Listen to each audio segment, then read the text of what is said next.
Dear students வணக்கம். இப்போ கோண உந்த குவாண்டம் எண், அதாவது அசிமுத்தல் குவாண்டம் நம்பரோட வேல்யூ வந்து 2. 2ன்னு சொன்னோடனே உங்களுக்கு தெரியும் அது D orbital. Then minimum value of principal quantum number is. அந்த டி ஆர்பிட்டால் எங்கேருந்து ஆரம்பிக்குது அப்படின்னா 1லேருந்து இல்லை, 2லேருந்து இல்லை, 3லேருந்து ஆரம்பிக்குது. அப்போ 3D ஆர்பிட்டால். சரிங்களா?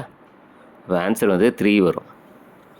L is equal to 2, then minimum value of principal quantum number is, அதாவது என்னோட மினிமம் வேல்யூ என்ன அப்படின்னு கேட்குறாங்க. ஆன்சர் ஆப்ஷன் வந்து 2, 3, 4, 5 கேட்குறாங்க. சரியான ஆன்சர் வந்து செகண்ட் ஆப்ஷன் 3. இப்போ இது எப்படின்னா azimuthal quantum number is equal to n-1 அப்படின்னு சொல்லலாம்.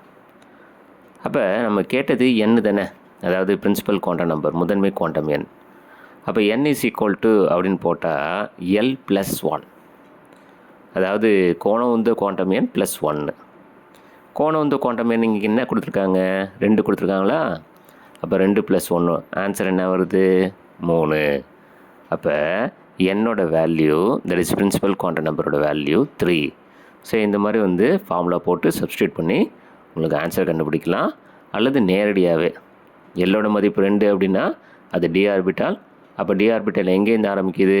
3லேருந்து ஆரம்பிக்குது, 3Dலேருந்து ஆரம்பிக்குது. So minimum value of principal quantum number value is 3. So the option second option. சரிங்களா?